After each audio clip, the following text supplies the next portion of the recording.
এমন কতগুলি বড় পাপ আছে যে পাপগুলির দুনিয়াবি শাস্তি আছে, আর এমন কতগুলি বড় পাপ আছে যার দুনিয়াবি শাস্তি নেই। তার একটা হচ্ছে নেশাদার দ্রব্য পান করা। কেউ যদি নেশাদার দ্রব্য পান করে তাহলে তাকে দুনিয়াতেই 80 লাঠি পিটাতে হবে, পরকালে তার জাহান্নামও হতে পারে, জান্নাতও হতে পারে। এর চেয়ে বড় পাপ আছে, এর চেয়ে বড় পাপ বাপ মাকে গালি দেওয়া, বাপ মায়ের অবাধ্য চলা, কিন্তু তার দুনিয়াবি কোনো শাস্তি নেই। এর চেয়ে বড় পাপ মিথ্যা সাক্ষী, না ওভাবে সাড়া দিতে হবে না, এক খেয়ালে চেয়ে থাকো, বোকামির প্রয়োজন নাই, কথাটা ধরে থাকতে হবে, এটা প্রয়োজন। মিথ্যা সাক্ষী দেওয়া মহাপাপ, কিন্তু দুনিয়াবি কোনো শাস্তি উল্লেখ নেই। মিথ্যা কথা বলা মহাপাপ, কিন্তু দুনিয়াবি কোনো শাস্তি উল্লেখ নেই। সুদ খাওয়া বড় থেকে বড় পাপ, দুনিয়াবি কোনো শাস্তি উল্লেখ নেই। তো দুইটা পাপের ভাষাগত অবস্থা খুব কঠিন। তার মদের পাপের যে ভাষা উল্লেখ করা হয়েছে তা খুব জটিল, আর সুদের পাপের যে ভাষা উল্লেখ করা হয়েছে সেটা খুব কঠিন। রাসূল সাল্লাল্লাহু আলাইহি সাল্লাম বলেন, মা ইয়াকুলু দিরহাম রিবা ওয়া ইয়ালাম আসাদ্দু মিন সিত্তাতি ওয়া সালাসিনা জিনিয়া। কেউ যদি জেনে শুনে 1 টাকা সুদ খায়, 36 বার জেনা করে যত পাপ হবে, 1 টাকা সুদ খেলে তার চেয়ে বেশি পাপ হবে। পৃথিবীর কোনো আর পাপকে জেনার সাথে সম্পৃক্ত করা নেই।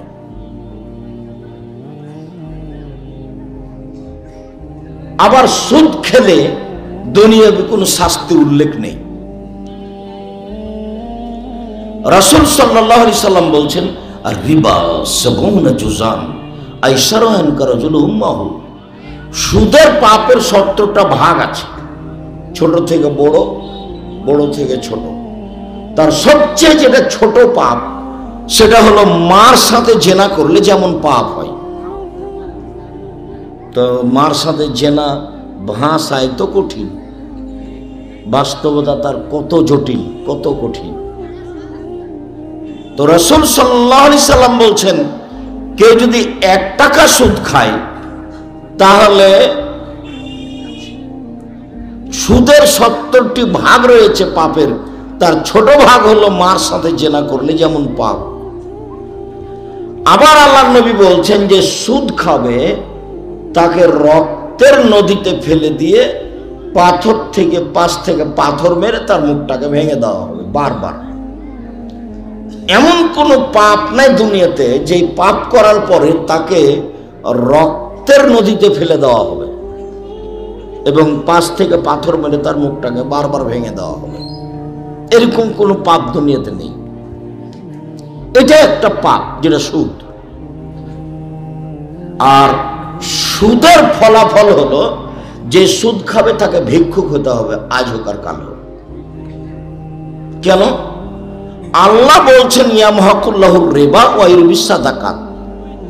সুদ মানুষের টাকাকে কমিয়ে দেয় আর দান মানুষের টাকাকে বেশি করে দেয়।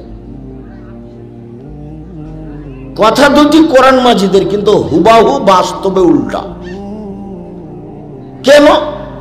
আমি যদি 100 টাকা থেকে 10 টাকা দান করে দিই, দিয়ে বাক্সে রাখি 1 বছর, 1 বছর পরে বের করলে দেখবো যে 90 টাকায় আছে। আর যদি আমি শতকরা 20 টাকা সুদ নিই, তাহলে দেখবো যে মাস পরে, বছর পরে সুদের টাকা কি হয়েছে? বেড়ে অনেক হয়ে গেছে। কিন্তু আল্লাহ এটা কি বললেন? আল্লাহ বলছেন ইয়ামহাকুল্লাহুর রিবা ওয়া ইউরবিস সাদাকাত। সুদ মানুষের টাকাকে কমিয়ে দেয় আর দান মানুষের টাকাকে বেশি করে দেয়। এর বাস্তবতা আপনাকে শোনাই। দিনাজপুর শহরে একটা বড় মসজিদ আছে। মসজিদের চতুর্দিকে জুমার দিন ওরা কাপড় বিক্রি করে। এটা সবচেয়ে ভালো হয় ঢাকা বাইতুল মোকাররমের সাথে মিল করলে। তো ওরা 3-4 জন কাপড় বিক্রি করছে, পাঞ্জাবি বিক্রি করছে। তো একজন বলছে পাঞ্জাবি, আর একজন বলছে 3000। তো সারাদিনে ওরা জোহরের পর থেকে নিয়ে জুমার পর থেকে নিয়ে 2 ঘন্টাতে বা সন্ধ্যা পর্যন্ত প্রায় 20-30 হাজার টাকার, 50 হাজার টাকার বিক্রি করেছে বা 1 লাখ টাকার বিক্রি করেছে। আসলে পাঞ্জাবির দাম ছিল 300 টাকা, কিন্তু একজন বলছে পাঞ্জাবি আর আরেকজন বলছে কি 3000। তো এবার বাড়ি যাওয়ার সময় তারা ভাবছে যে লাভ আজকে ভালোই হলো। বিশ্বাস করো, তুমি 2 মাস 4 মাস পরে গিয়ে দেখো দোকানটাও নাই, দোকানদারও নাই, লোকটাই নেই। এটা কি হলো? লোকটাও নাই, দোকানও নেই। এখানে আরেকটা কথা মনে রাখতে, এই ছেলে, ওই পিছনে আপনার ছেলে হেঁটে বেড়াচ্ছে কেন? ওই যে হেঁটে ওইদিকে উঠে যাচ্ছে কেন? তোমাকে আমি বললাম যে হয় বসতে হবে, না হলে একবার স্থির দাঁড়াতে হবে। আমি কি মগের মূল্য? আমি কি ভোট চাইতে এসেছি এখানে?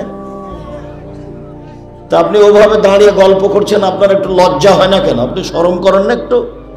আপনার একটু লজ্জাবোধ কাজ করে না? আমি তো আপনার জন্য এসেছি ঢাকা থেকে, অনেক কষ্ট করে এসেছি। আপনি কোন সাহসে বসে গল্প করেন? আপনার একটা শরমের দরকার আছে, একটা শরম থাকা দরকার। নির্বাচন করে করে করে একবারে গরু ছাগল হয়ে গেছে, পশু প্রাণী হয়ে গেছে, সিরিয়ালের মতো হয়ে গেছে। কোন লজ্জা আপনি ওখানে গল্প করেন? আমি আব্দুর রাজ্জাক বিন ইউসুফ কথা বলছি, আমার একটা কথার মূল্যের কোটি টাকা দাম। আপনি ওখানে গল্প করছেন মানে কোন সাহসে গল্প করেন? কি মনে করেন আপনি? কি এমন আপনার ভিত্তি আছে? এলাকায় থাকলে আপনাকে চুপ করে থাকতে হবে না, চলে যেতে হবে? আপনার মতো লোকের আমি 5 পয়সা দাম দিই না। আপনাকে আমি সম্মান করতে চাই, এ কথাই ঠিক।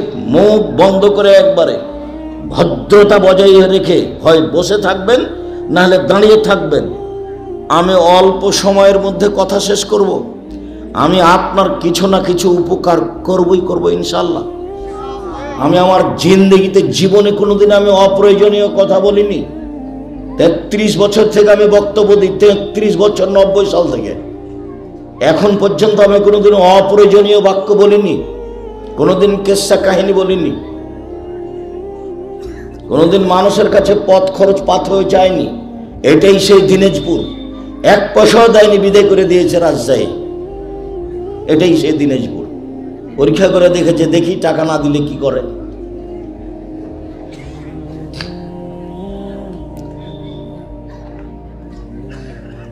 এসেছেন, আমি আপনাকে ভালোবাসি। আমি আব্দুর রাজ্জাক বিন ইউসুফ জাতির যদি রাস্তাঘাট করে দিতে না পারি, জাতির যদি স্কুল কলেজ করে দিতে না পারি, জাতিকে চূড়ান্ত সঠিক ধর্ম দিতে পারবো ইনশাআল্লাহ। ধর্মের ব্যাপারে জাতিকে ফাঁকি দিয়ে পরকাল হারাতে রাজি নই। আমার দৃঢ়তা খুব বেশি।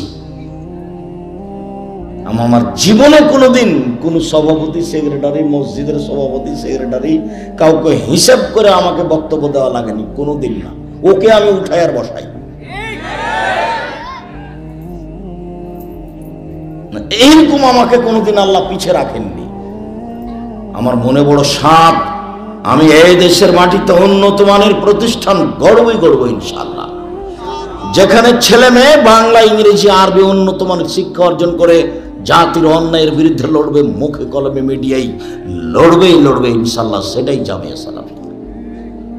এই জামিয়া সালাফিয়ায় প্রায় 5000 ছেলে মেয়ে পড়াশোনা করে। 300 জন শিক্ষক শিক্ষিকা রয়েছেন দেশ বিদেশের, যাদের প্রতি মাসে বেতন লাগে 32 লক্ষ মাসে। প্রত্যেক দিন বিকালে নিম্নে 50,000 থেকে নিয়ে লাখ টাকা বিল আছে, লেবার মিস্ত্রি বিল প্রতিদিন। যেটা আপনার বাড়ির পাশে সেটা প্রায় 18 থেকে 20 বিঘা জমির উপরে আছে, যেটা তেঘরা বিরল দিনাজপুর। আর যেটা জামিয়া সালাফের রূপগঞ্জ নারায়ণগঞ্জ সেটা 51 বিঘা জমির উপরে আছে। আর যেটা রাজশাহী সেটা প্রায় 30 বিঘা জমির উপরে আছে। রাজশাহীতে একটা মসজিদ তৈরি হয়েছে যার 90% জমির উপরে, যার একতলাতে 3000 মানুষ সালাত আদায় করতে পারে। রাজশাহীতে একটা একাডেমিক ভবন আছে শুধু ক্লাসের জন্য, যেখানে প্রায় 3000 ছাত্র একসাথে ক্লাস করতে পারে। রূপগঞ্জ নারায়ণগঞ্জ একটা মসজিদ তৈরি হচ্ছে, 200 শতক জমি, প্রায় 6 বিঘা জমির উপরে, যার একতলাতে 10,000 মানুষ সালাত আদায় করতে পারবে। এটাই সেই জামিয়া সালাফিয়া।